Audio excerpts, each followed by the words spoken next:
Primera de Juan capítulo 3, versículos 4 al 9. Primera de Juan capítulo 3,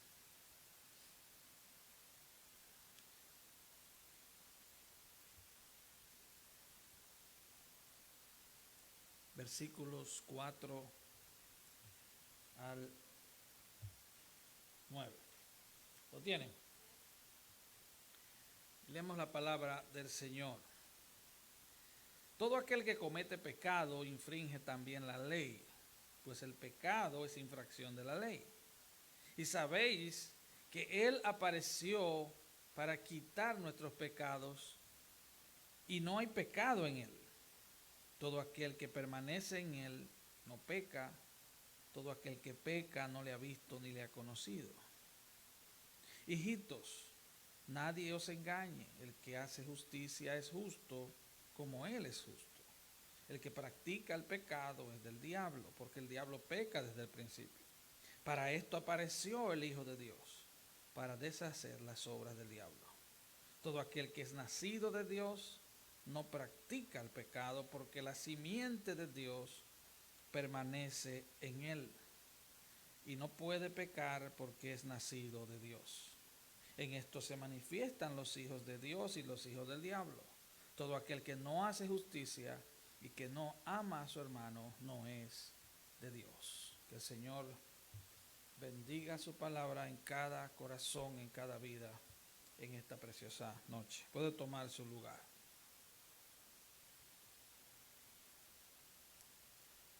Cuando comenzamos esta serie sobre el Evangelio de Juan, hace ya algunas semanas, tal vez meses, dijimos que el mismo Juan, en Primera de Juan 5:13, nos habla del propósito de esta carta, y él dice: estas cosas les he escrito a vosotros que creéis en el nombre del Hijo de Dios, para que sepáis que tiene vida eterna. Lo primero, el propósito principal de Juan escribir esta carta es darle seguridad a los creyentes. Porque qué malo andar inseguro por la vida. ¿A usted no le ha pasado que usted va por una calle desconocida, usted va a una ciudad que usted no conoce y usted dice: ¿será aquí o no será aquí? Y usted dura 15 minutos dando vueltas y dice: pero me dijeron que esta era la calle, pero no se parece. Inseguros. Entonces, el propósito principal de Juan es darnos seguridad. Es que los creyentes entendamos que fuimos perdonados, fuimos lavados con la sangre de Cristo, tenemos vida eterna. No es que la vamos a tener algún día, es que la tenemos, que somos hijos de Dios, como decíamos esta mañana, que somos sus hijos y que nada, absolutamente nada, nos podrá separar del amor de Dios que es en Cristo Jesús, porque somos sus hijos y Él no cambia. Dios es inmutable. Su carácter no cambia, su naturaleza no cambia. Él es Dios eterno. Ahora, en el primer capítulo de esta carta, versículo 8, Juan dice que si decimos que no tenemos pecado, nos engañamos a nosotros mismos. Es una realidad. El pecado es una realidad. El mundo le llama de diferente manera. El mundo le llama desajuste social, errores, fracasos, delitos. La Biblia le llama pecado. Ahora, ¿cuál es el problema del pecado para el creyente? Bueno, lo primero que tenemos que establecer como una verdad bíblica es que, como alguien dijo, la única institución cuyo requisito principal para pertenecer a ella es ser pecador es la iglesia. El simple hecho de usted decir soy cristiano no debe bajar la cabeza. Hermano, ser cristiano y ser orgulloso como que no encaja en la ecuación. ¿Usted me está entendiendo? Porque ser cristiano, desde que usted dice yo soy cristiano, usted está diciendo, anunciándole al mundo que usted es un pecador perdonado. Que sus pecados fueron perdonados por el sacrificio de Cristo. Lo cual debería hacer que bajáramos la cabeza y anduviéramos así como el avestruz. Porque el Señor perdonó nuestros pecados por pura gracia. Ahora, así como es verdad que Juan habla de forma clara del carácter transformado de Cristo, también es verdad que dentro de cada cristiano hay una batalla terrible. Una batalla terrible. Hubo un escritor de la antigüedad que dijo, voy a tratar de recordar cómo él lo dijo, él dijo algo así como: los creyentes de todo el mundo están librando una batalla terrible, pero muchos parece que están de picnic, mientras las balas, los misiles y las granadas les pasan por el lado. Es una realidad, hermanos, es una lucha que todo creyente tiene. En la época de Juan había una creencia falsa, porque los falsos profetas no son nuevos, desde el Edén comenzó la falsedad. Recuerde cuando la serpiente le dice a Eva, con que Dios te dijo, ya comenzó el problema, ahí comenzó a dañarse el asunto. Así es que Juan estaba contrarrestando las falsas enseñanzas de los gnósticos de la época. Ellos decían que una persona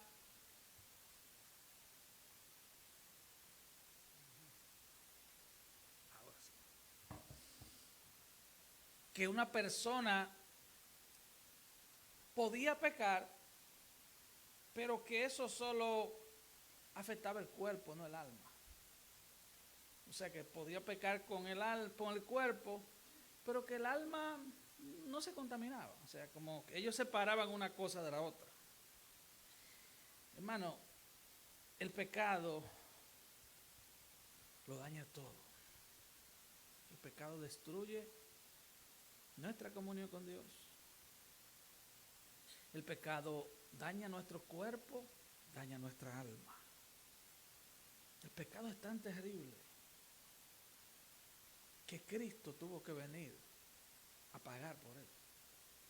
Si usted quiere saber cuán terrible es el pecado para Dios, mire la cruz. Amén. Mire la cruz. Eso nos lleva al primer punto. El pecado no es el estilo de vida del cristiano. Versículo 4 y versículo 6. Versículo 4 dice, todo el que practica el pecado practica también la infracción de la ley, pues el pecado es infracción de la ley.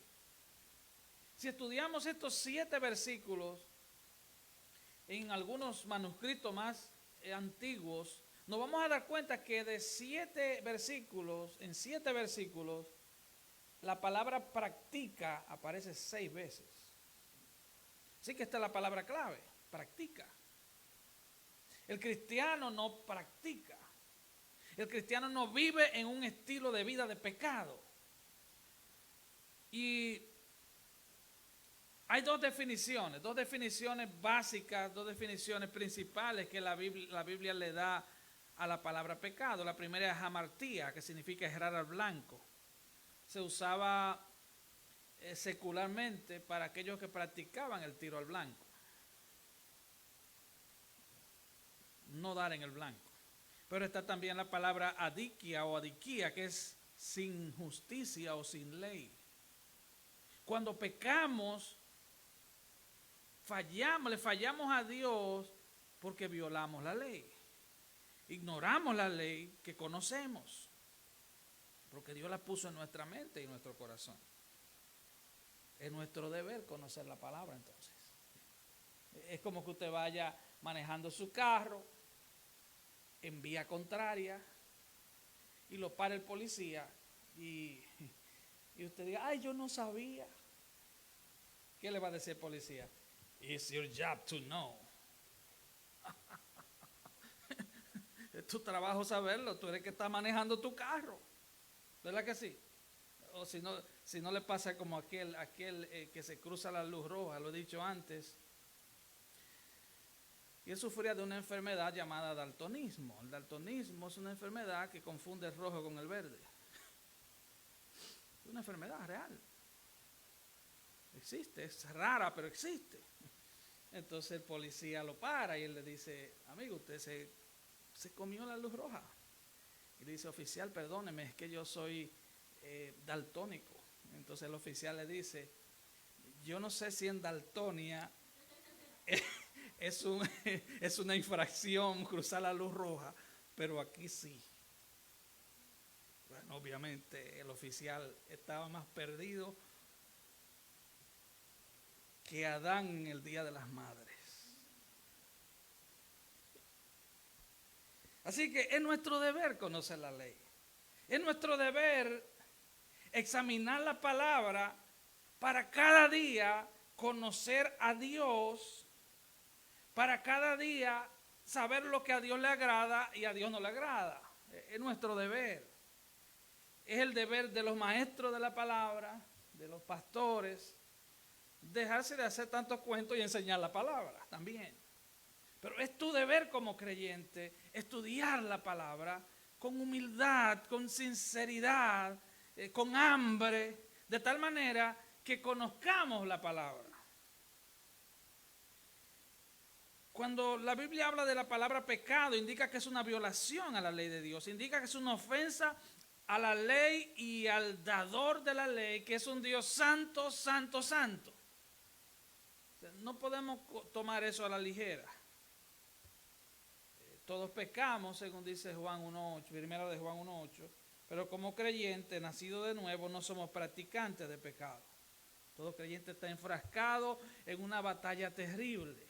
Hay mucha gente que dice, no, yo no voy a la iglesia porque la iglesia está llena de hipócritas. Pero como alguien dijo, me gustó mucho esta ilustración, es como que usted vaya en un avión y usted diga, me voy a tirar sin paracaídas. Hoy, ¿por qué? Porque hay muchos paracaídas que han fallado. Seguro. Hay muchos cristianos que han dado mal ejemplo de su confesión como cristianos, pero el pecado no es el estilo de vida del cristiano. El hecho de que cada cristiano tenga una lucha interna no significa que sea un hipócrita, significa que está luchando. Son dos cosas diferentes. Hemos venido a Cristo de manera sincera, entonces estamos luchando contra nuestro pecado, contra el pecado que mora en nosotros, como decíamos esta mañana, mortificando, dándole muerte, hacer morir lo terrenal en vosotros. Esa es una tarea que es la principal tarea de un cristiano, es hacer morir lo terrenal, hacer morir ese pecado remanente que todavía está en nosotros. Es una tarea que nos cuesta la vida entera. Vamos a hacer eso mientras estemos en esta tierra. Pablo, el apóstol, en Romanos 7 habló de esta lucha. Y voy a leer algunos versículos. Versículo 18 del capítulo 7. Dice Pablo, y yo sé que en mí, esto es en mi carne, no mora el bien. Escucha la lucha del apóstol Pablo. Porque el querer el bien está en mí, pero no el hacerlo. Porque no hago el bien que quiero, sino el mal que no quiero, eso hago. ¿Usted está entendiendo? Ese es el apóstol Pablo. Dice, yo no hago el bien que quiero, sino el mal que no quiero, eso hago. Y si hago lo que no quiero, ya no lo hago yo, sino el pecado que mora en mí. ¡Wow! El apóstol Pablo, el gran apóstol Pablo, el que escribió casi la mitad del Nuevo Testamento, el que tuvo 14 días en el tercer cielo con el Señor, el que tuvo tal nivel de revelación que Dios le dijo, no digas esas cosas, guárdatela para ti. Y él dice, yo tengo tal nivel de lucha que yo no hago el bien que quiero, sino el mal que no quiero. Y él sigue diciendo, así que queriendo yo hacer el bien, hallo esta ley, que el mal está en mí. Hermano, el mal está en ti y está en mí. Y eso es bueno saberlo. Tu peor enemigo eres tú mismo, tú misma. Eso es bueno saberlo.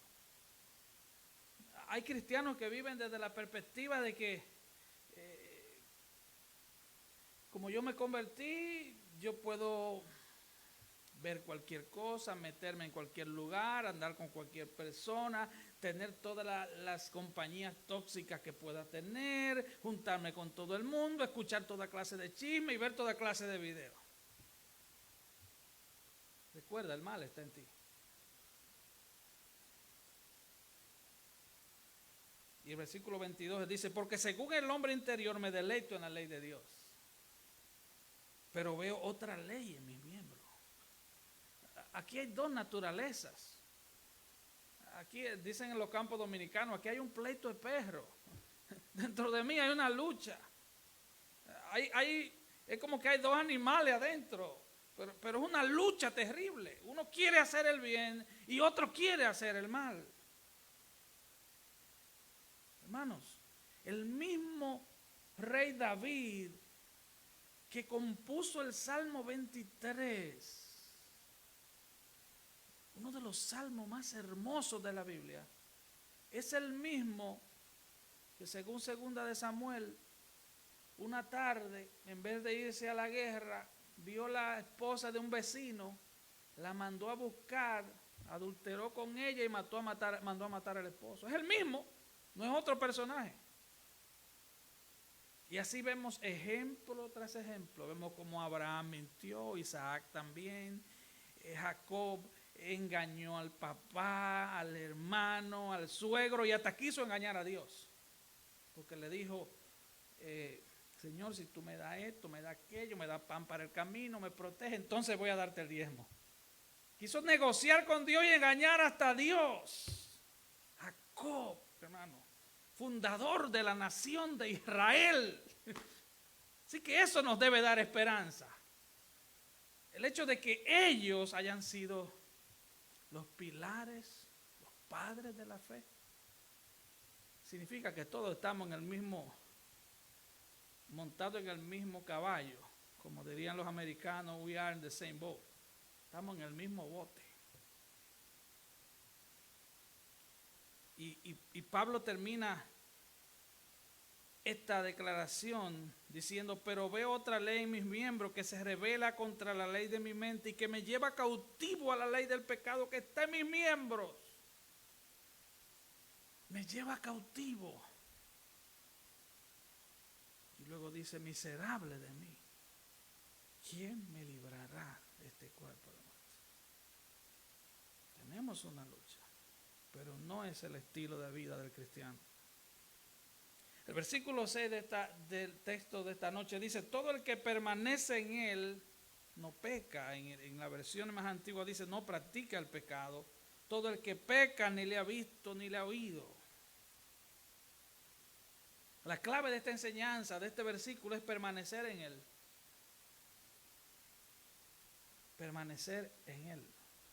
Permanecer en Cristo. El impío permanece en sus pecados, vive en pecado, ama el pecado y morirá en sus pecados. El cristiano permanece en Cristo, ama su palabra, ama la iglesia, ama a los hermanos, ama a Dios de manera imperfecta. Todo eso lo hacemos de manera imperfecta. No hacemos nada perfecto. Así que no trate de hacer las cosas, trate de rendirse a Dios, no de hacer las cosas perfectas, porque no vamos a lograrlo. No, de este lado del sol, no vamos a lograrlo. Caminemos, busquemos a Dios, pero recuerde, de este lado del cielo no hay perfección. Permanecer en Cristo es vivir para Él, es venir arrepentido a Él cada vez que fallamos, cada vez que pecamos. Recuerde que el mismo Juan en capítulo 2 dice, hijitos míos, estas cosas les escribo para que no pequen, pero si pecan, abogado tenéis para con el Padre, Jesucristo el justo. una de las estrategias más poderosas de Satanás es ponerle en la mente de los cristianos que no puede haber perdón cuando pecan. Y usted ve muchos cristianos que pecan y se alejan de la iglesia. Cristianos, estoy hablando de cristianos. Pecan y se alejan de la iglesia. Eso pasó con Adán allí en el huerto. ¿Se recuerdan? Cuando Adán peca, se esconde. Hermano, cuando tú peques, que lo has hecho y lo hemos hecho y lo vamos a seguir haciendo, es cuando más debemos buscar a Dios. O sea, se lo voy a poner de esta manera. Yo no me alejo del hospital porque estoy enfermo, ¿verdad que no? Es todo lo contrario, yo voy al hospital cuando me enfermo. ¿Sí o no? Ahora, mucha gente tiene conocimiento de la Biblia, pero si ese conocimiento no me lleva a amarle más, no me lleva a buscarle más, no me lleva a querer ser más como Él, entonces eso es mero conocimiento. ¿Estamos entendiendo? Conocimiento debe llevarme a amarle. Por ejemplo, en los anuncios de bebida alcohólica dice, beba con responsabilidad. En lo de cigarrillo dice, fumar es perjudicial para la salud. Ahora el tipo cuando se va a embiscar su botella, él sabe que le va a hacer daño, que le va a quemar las neuronas, que lo va a idiotizar y que le va a dar cirrosis hepática, le va a dañar el hígado. Él tiene conocimiento. El tipo que fuma sabe que cuando agarra el cigarrillo le está metiendo veneno a los pulmones, que esa nicotina es tan fuerte que hasta las paredes de la casa duran años botando nicotina. Y ese conocimiento no lo lleva a dejar el cigarrillo. Así que el conocimiento que no transforma es mera información. El conocimiento de Dios debe llevarme a rendirme cada día, a morir cada día, a rendirme a Él cada día. Amén. El asunto es que mucha gente ve la iglesia de esta manera. Usted tiene un trabajo de 40 horas, usted llega al trabajo, clock in. 8 horas después, clock out. Usted poncha y se va. Hermano, en Cristo no existe tal cosa. Usted se convirtió a Cristo y usted comienza la pelea. Y usted comienza la batalla. El diablo quiere tu alma, pero ya tu alma tiene dueño nuevo, se llama Cristo. Va a haber batalla porque el diablo no se va a cansar, él no te va a poder robar la salvación si eres cristiano, pero él va a tratar de que tu vida sea difícil, él va a tratar de que tú no des testimonio, él va a tratar de que tú no disfrutes el viaje. Tú estás montado en el tren, tú tienes el ticket, no porque tú lo compraste, sino porque alguien lo pagó, pero tienes el ticket y estás montado en el tren, pero el diablo va a tratar de que no disfrutes el viaje. ¿Estás escuchando? Él va a tratar de que no disfrutes el viaje. Hermano, y el evangelio es gozo, el evangelio es el camino verdadero del gozo. El viaje del evangelio es gozoso. Tener comunión con Dios es la fuente verdadera del gozo en un creyente. El diablo va a tratar de dañarnos el viaje, de que no disfrutes el viaje. Vas a llegar al final, eso es verdad, porque el que comenzó en ti la buena obra la terminará hasta el día de Jesucristo.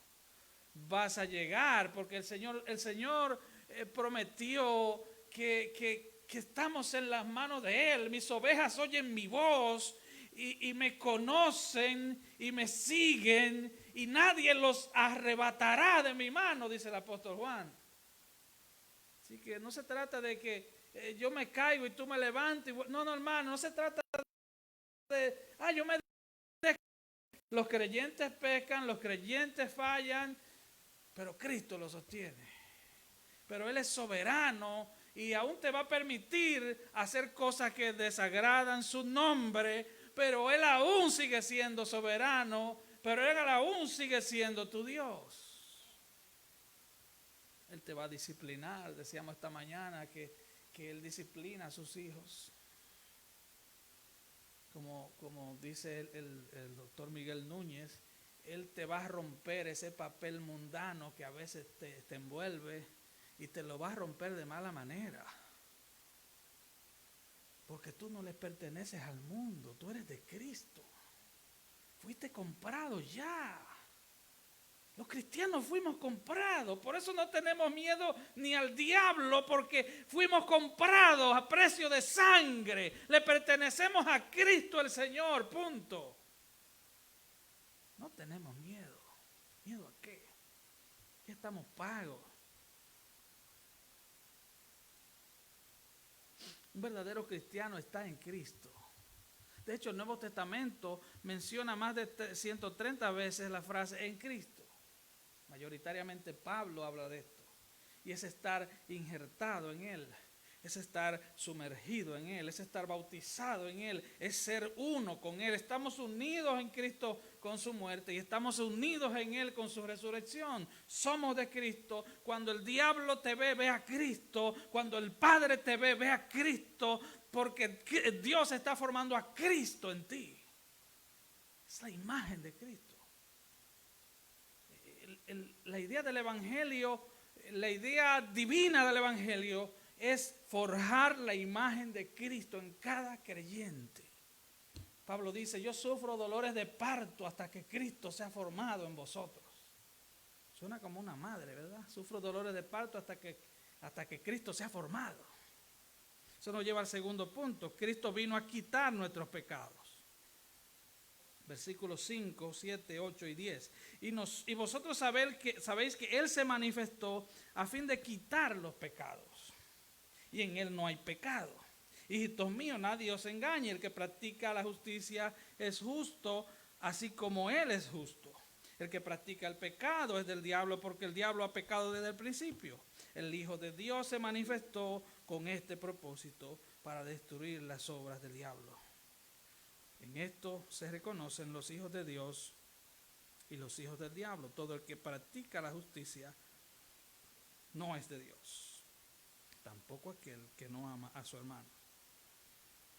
Así que Cristo vino a libertarnos de la esclavitud del pecado. El que no tiene a Cristo peca porque él está esclavo del pecado. Es más, dijo alguien que el impío peca hasta cuando respira. ¿Por qué? Porque está usando el oxígeno de Dios y los pulmones que Dios le dio y no los usa para la gloria de Dios. El pecado es el modus vivendi del incrédulo. Los cristianos pecan, pero no es su estilo de vida, porque ahora Cristo nos libertó de esa esclavitud. Ese no es nuestro estilo de vida. Eso es algo extraño para nosotros ahora. Primera de Pedro 2:24 dice que Él llevó Él mismo nuestros pecados en su cuerpo sobre el madero, para que nosotros, estando muertos al pecado, vivamos para la justicia. Él llevó el pecado, Él lo llevó. Romanos 6:12, no reine pues el pecado en vuestro cuerpo mortal. No reine, ya el pecado no reina en nosotros. Es verdad que a veces se nos disparan los breaks y queremos hacer cosas que no le agradan a Dios. Pero el Espíritu Santo rápidamente nos jala las orejas. Oh, si no fuera por el Señor, hermano. ¿Cuántas veces como creyentes, hermano, incluso hacemos oraciones pecaminosas? Oramos contrario a la voluntad de Dios. ¿A usted no le ha pasado o solo me ha pasado a mí? Pedimos cosas de manera necia. Y gracias a Dios que Él no siempre nos dice que sí. Amén. Segunda de Timoteo 2:25 y 26 dice, hablando de los líderes de la iglesia, dice que con mansedumbre corrija a los que se oponen, por si quizás Dios le conceda que se arrepientan. Oiga esto, por si quizás Dios le conceda que se arrepientan. Porque el arrepentimiento es un regalo de Dios. Y voy a hacer un paréntesis, hay gente que usted lo oye decir, no sé si usted ha oído esta frase, yo me voy a convertir cuando sea viejito, yo voy a vivir mi vida, yo voy a disfrutar mi vida, yo voy a gozar mi vida y cuando esté viejito a punto de morirme me voy a arrepentir. Según Timoteo 2:25 dice que el que concede el arrepentimiento es Dios. ¿Usted está oyendo eso? El que concede el arrepentimiento, el que da el arrepentimiento. La gente no se arrepiente porque quiere, se arrepiente por la obra de gracia del Espíritu Santo. El Espíritu Santo produce en nosotros el querer como el hacer por su buena voluntad. Y después que Pablo le dice esto a Timoteo, le dice, y escapen del lazo del diablo en que están cautivos a voluntad de él. El impío está cautivo, preso a la voluntad de Satanás. Romanos 6:17, pero gracias a Dios que aunque erais esclavos del pecado, habéis obedecido de corazón a aquella forma de doctrina a la cual fuisteis entregados. Y libertados del pecado, viniste a ser siervos de la justicia. Pablo está diciendo, ustedes eran esclavos del pecado, ahora fueron libertados del pecado para que sean siervos de la justicia.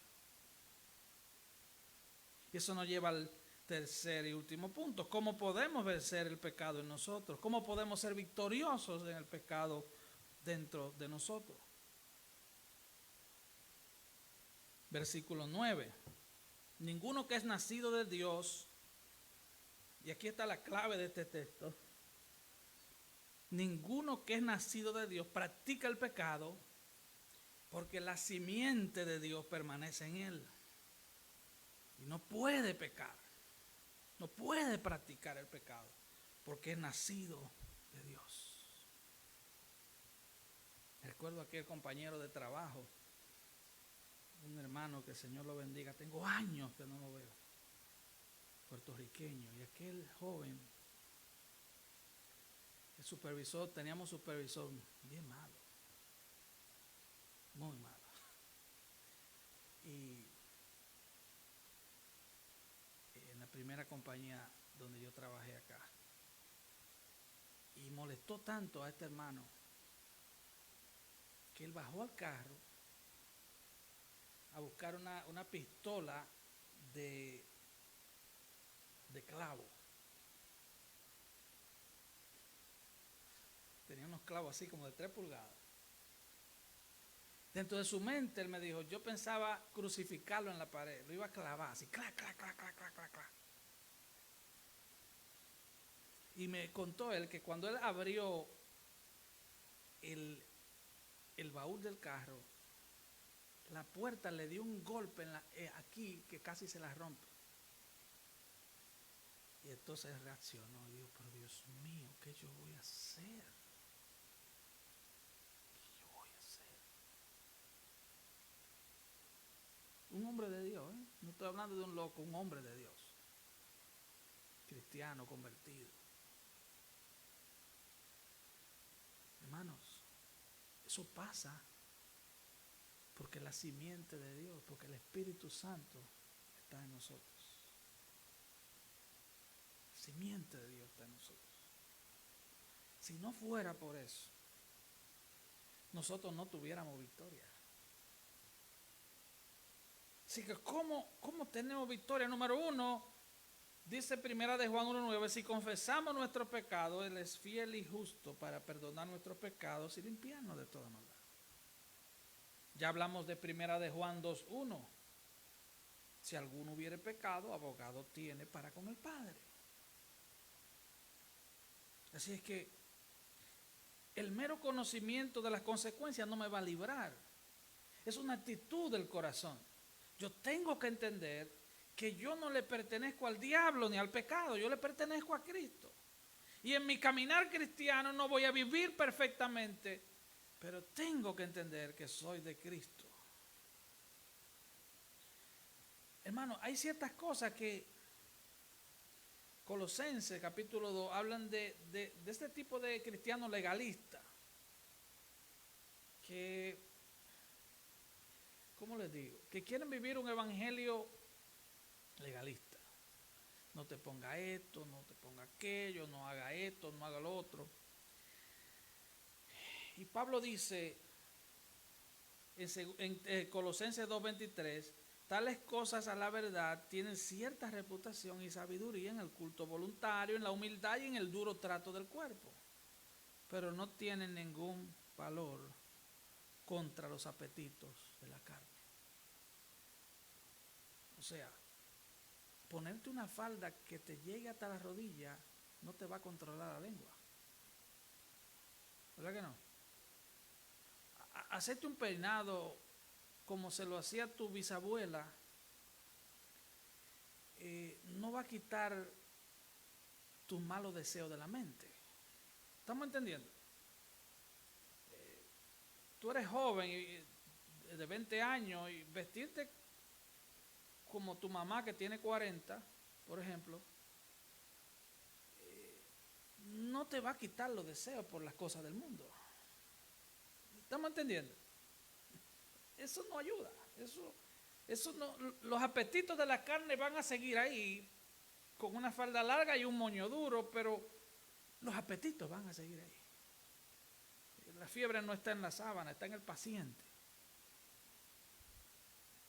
Ahora, aquí dice que el que es nacido de Dios, el que es nacido de Dios tiene comunión con Dios, habla con Dios, no de forma religiosa, sino como un hijo a un padre. Como le preguntaron aquella vez a Billy Graham cuál era el secreto de su éxito en el ministerio, le dijeron, es que usted ora mucho, y él dijo, yo nunca he orado media hora, pero nunca he durado media hora sin orar. Eso es comunión. Es en el trabajo, es cuando vas por el camino, es al acostarte, es al levantarte. Tus oraciones no tienen que ser largas, lo que tienes es tener comunión con Él todo el día. No se trata de una hora X, y qué bueno cuando tenemos una hora X para orar, eso es bueno. Lo que estoy diciendo es que el nacido de Dios tiene comunión, tiene koinonía con Dios, permanece en Dios, tiene una relación cercana con Dios, porque la simiente de Dios está en él, la semilla de Dios, la palabra de Dios, el Espíritu Santo está en él, y por eso no practica el pecado. Dice, porque no puede pecar. ¿Por qué dice no puede pecar? Bueno, no puede practicar el pecado, porque hay dentro de nosotros, hermano, hay una fuerza más poderosa que nosotros. ¿Entiende usted eso? Dentro de cada creyente hay una fuerza más poderosa que el creyente. Es el Espíritu Santo. Gloria a Jesús. Es el Espíritu Santo. Dice primera de Pedro 1:3, siendo renacido no de simiente corruptible, sino de incorruptible por la palabra de Dios que vive y permanece para siempre. Ahora hay otro punto. Hebreos 12:3-4 dice, considerad aquel que sufrió tal contradicción de pecadores contra sí mismo, para que vuestro ánimo no se canse hasta desmayar. Y él dice algo en el versículo 4, dice, porque aún no habéis resistido hasta la sangre, combatiendo contra el pecado. Oiga qué planteamiento. Aún no habéis resistido hasta la sangre, combatiendo contra el pecado. O sea que aquí el escritor de Hebreos nos presenta nuestro rol como cristiano. Usted tiene responsabilidad, yo tengo responsabilidad. Dios es soberano, pero usted es responsable. Ustedes oyen estos cristianos que le echan la culpa al diablo hasta porque la goma se desinfló. Se le dañó la goma del carro y ya le echan la culpa al diablo. No podemos caminar así, amados hermanos. Tenemos que caminar entendiendo que somos responsables. Entendiendo que no escaparemos de las consecuencias de nuestros actos. Amén. Entonces él dice, no habéis resistido hasta la sangre. Esto nos llama a ser tenaces, a ser fuertes, a huir de la tentación. Las pruebas se resisten, pero de las tentaciones se corre. Usted sabe que está frente a una tentación, no se crea fuerte, salga corriendo. Jóvenes, corriendo. De las tentaciones se corre. Nadie es fuerte, hermano, para las tentaciones. Ustedes conocen la historia de José, ¿verdad? José era un muchacho de Dios, indiscutiblemente. Pero cuando aquella mujer lo agarró por la ropa, él le dejó la ropa y salió corriendo. Cuando alguien sea motivo de tentación, sal corriendo. Cuando una llamada sea motivo de tentación, bloquea el número. Sal corriendo. Esa debe ser nuestra actitud constante. Ahora, el nuevo nacimiento al que se refiere Juan, porque él dice en el versículo 9, todo aquel que es nacido de Dios,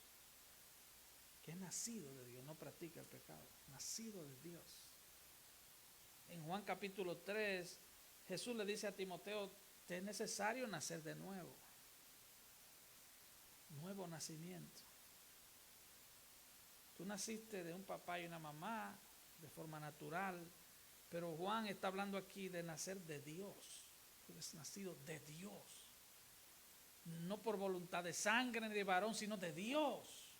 Dios te ha engendrado y te ha adoptado como su hijo. Ahora tú eres familia de Dios. Ahora tú eres hermano de Cristo, coheredero con Cristo. ¿Entendemos eso? Y ese nuevo nacimiento es por la semilla incorruptible de la palabra, que le asegura al creyente salvación eterna. La palabra, que le ilumina su mente para entender la palabra. Así que el nuevo nacimiento es una operación exclusiva del Espíritu Santo. Por eso dice nuevo nacimiento. Por eso dice todo es que es nacido de Dios. Amén. Juan 1, 12 y 13, hablamos de eso esta mañana. Mas a todos los que le recibieron, a los que creen en su nombre, le dio potestad de ser hechos hijos de Dios, los cuales no son engendrados de sangre, ni de voluntad de varón, sino de Dios.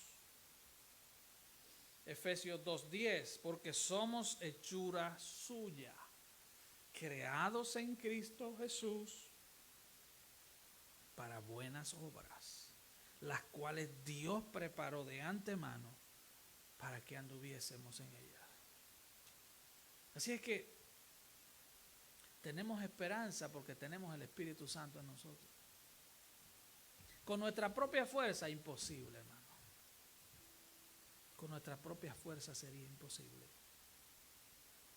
Por eso necesitamos venir a Él cada día. ¿Entendemos eso? Necesitamos desesperadamente venir a Cristo. Necesitamos cultivar comunión con Él cada día. Aproveche cada momento. Aproveche cada día. Porque cada día puede ser el último día. Amén. Y después de Pablo, allá en Romanos 7, presentar la lucha que él tenía, la lucha que cada creyente tiene. Después que él dice en Romanos 7, 24, miserable de mí, ¿quién me librará del cuerpo de muerte? En el versículo 25 él dice, gracias doy a Dios por Jesucristo. Tenemos victoria contra el pecado porque Cristo nos ha dado esa victoria, porque Cristo ha comprado esa victoria. Hermano, no es que tenemos victoria porque somos fuertes en nosotros y usted salga por ahí diciendo, descubre el campeón que hay en ti. No, hermano, nosotros mismos no podemos, pero en Cristo podemos. Aleluya. Hermanos, nuestra verdadera identidad es que somos hijos de Dios. Eso significa que el pecado no tiene cabida en nuestras vidas.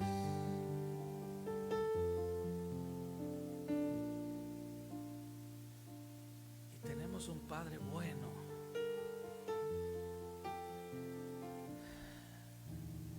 Que cada vez, escucha bien, hermano,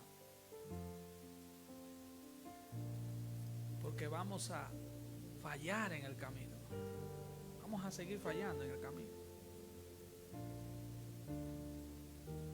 Pero cada vez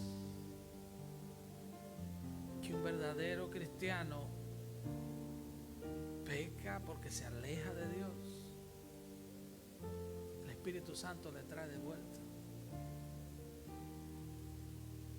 Porque el Espíritu Santo es mayor que nosotros, es Dios en nosotros.